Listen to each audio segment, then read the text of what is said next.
آپ سب حضرات کو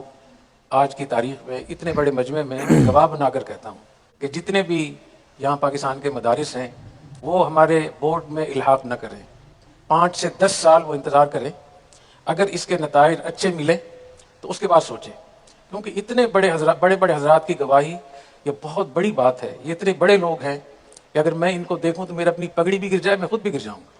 تو میں دیانتداری کے ساتھ یہ بات کہتا ہوں، میں کسی کے آخرت کو، کسی کے تقویٰ کو، کسی کے مستقبل کو داؤ پہ نہیں میں لگانا چاہ رہا۔ میں کہتا ہوں کہ اس ہمارے بورڈ میں مت آئیں، انتظار کریں 5 سے 10 سال، اگر ہم ٹھیک رہے تو آپ کو پھر اختیار ہوگا۔ اور جو لوگ ہمارے بورڈ میں ہیں، 1000 مدارس ہیں ہمارے بورڈ میں، ان سے بھی میں یہ کہتا ہوں کہ ان بڑے بڑے حضرات کی گواہی بہت بڑی بات ہے۔ تو اگر آپ حضرات ہمارے بورڈ سے جانا چاہیں تو بڑی خوشی سے چلے جائیں، ہم کسی کو مجبور نہیں کریں گے۔ تیسری بات یہ کہ جو ہمارے مسئولین ہیں مجمع العلوم الاسلامیہ کے، ان سے میں یہ خاص طور پہ کہوں گا کہ جو مدارس تعلیمی ادارے ہمارے بورڈ کے ساتھ الحاق کرنا چاہتے ہیں، جب تک وہ اصرار نہ کریں تو ان کو الحاق نہ کریں ان کا۔ البتہ جہاں تک جامعۃ الرشید اور ہماری جو اقدامات ہیں نصاب کے حوالے سے، نظام کے حوالے سے، پالیسیوں کے حوالے سے، میں فیما بینی و بین اللہ میں یہ سمجھتا ہوں کہ یہ بالکل صحیح ہے، اس میں کوئی ایسا خطرہ نہیں ہے، اور جو خطرات ہیں اس کے لیے انتظامات بھی موجود ہیں۔ اور مجھے اس کا اندیشہ ہے کہ دوسرے طریقے سے جتنی بھی چیزیں چل رہی ہیں اس میں مداخلت کا اندیشہ بھی مجھے بہت زیادہ ہے، اور طلبہ کا نقصان بھی بہت زیادہ ہے۔ لیکن یہ ایسی چیز ہے کہ اس ایک طرف بہت چھوٹے لوگ ہیں، تھوڑے لوگ ہیں، اور دوسری طرف بہت بڑے لوگ ہیں، بہت زیادہ لوگ ہیں۔ تو میں کسی کی آخرت کو، کسی کی تعلیم کو، کسی کی مستقبل کو داؤ پہ نہیں میں لگانا چاہتا، تو عند اللہ میں بری ہونا چاہتا ہوں۔ میں کھل کر اجازت دیتا ہوں کہ جو اس ہمارے بورڈ میں شامل ہیں وہ جب چاہیں جا سکتے ہیں دوسرے بورڈ میں، اور کسی قسم کی ناراضی نہیں ہوگی۔ اور جو لوگ آنا چاہتے ہیں وہ 5 سے 10 سال انتظار کریں، ہمارے نظام کو دیکھیں، ہمارے کام کو دیکھیں، اور اس ادارے کے نتائج کو دیکھیں۔ اگر وہ نتائج ٹھیک ہوئے تو آپ آ سکتے ہیں۔ میں یہ بات اس لیے کہہ رہا ہوں کہ بہت سارے ہمارے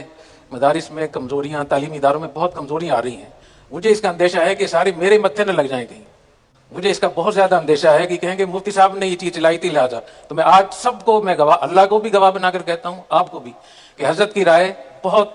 اہم ہے، حضرت کا میں بہت احترام کرتا ہوں، حضرت کا میں بہت خیال بھی رکھتا ہوں۔ تو حضرت کی رائے، اور پاکستان کے بہت بڑے بڑے مشائخ جو خانقاہوں کو چلا رہے ہیں، ان کے مریدین لاکھوں مرید ہیں، وہ سب حضرت کے ساتھ وہاں بیٹھے ہوئے تھے، تشریف رکھتے تھے۔ تو میں یہ سمجھتا ہوں کہ حضرت کی رائے کا احترام کرنا چاہیے، اور جو لوگ میرے ساتھ ہیں اس وقت میں ان کو معلوم ہے میرے بارے میں کہ میں ان چیزوں میں کتنا حساس ہوں، تو میں اپنے اس کا ذمہ دار تو ہوں، لیکن کسی کی ذمہ داری میں قبول کرنے کے لیے تیار نہیں۔ تو ناظرین، جیسے کہ آپ نے مفتی صاحب کا بیان سنا، ماشاءاللہ بیان سن کر بہت ہی خوشی آئی، اور کچھ دنوں پہلے جو معاملات ہوئے اور دل کے اندر جو باتیں تھی کہ مفتی عبدالرحیم صاحب کوئی حکومت کی دلالی کر رہے ہیں، ان کے حکم پر چل رہے ہیں، ان کے ساتھ اٹھک بیٹھک کر رہے ہیں، تو وہ دل کے اندر سے نکل گئے ہیں۔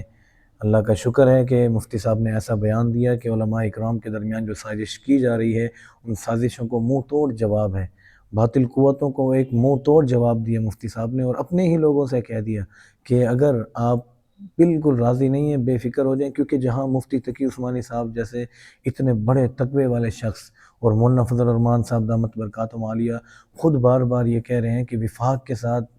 مدارس کو جو ہے الحاق ہونا چاہیے، تو ان کی بات بہت حد تک صحیح ہے۔ اس لیے میں یہی چاہتا ہوں کہ آپ 4-5 سال آپ ان کے ساتھ رہیں۔ اگر آپ کو ہمارا نظام اچھا نہیں لگتا اور وہ اچھا لگتا ہے تو پھر میں بخوشی ساروں کو اجازت دیتا ہوں ابھی سے، جو یہاں مجمع کے اندر بھی بیٹھے ہیں، وہ اسی وقت مجھ سے جو ہمارے مدارس کے الحاق ہیں وہاں سے ختم کروا کے وفاق المدارس کے زیر تحت رہنا چاہے تو بخوشی میں اجازت دیتا ہوں کہ وہ تمام ساتھی وفاق المدارس کے ساتھ الحاق کروائیں۔ تو یہ ناظرین حضرت نے بیان کیا اور بہت بڑی خوشی ہوئی، اور انہوں نے اپنے ایک بڑے فن کا اظہار کیا۔ اللہ تعالی حضرت کو سلامت رکھے، ان کا سایہ تا دیر ہمارے سروں پر اللہ تعالیٰ قائم رکھے۔ امید ہے ناظرین آپ کو ویڈیو اچھی لگی ہے، ویڈیو اچھی لگی ہے تو ویڈیو کو لائک بھی کریں، آگے بھی شیئر کریں۔ انشاءاللہ ملتے ہیں اگلی ویڈیو میں، تب تک کے لیے مجھے دیجیے اجازت۔ السلام علیکم ورحمۃ اللہ وبرکاتہ۔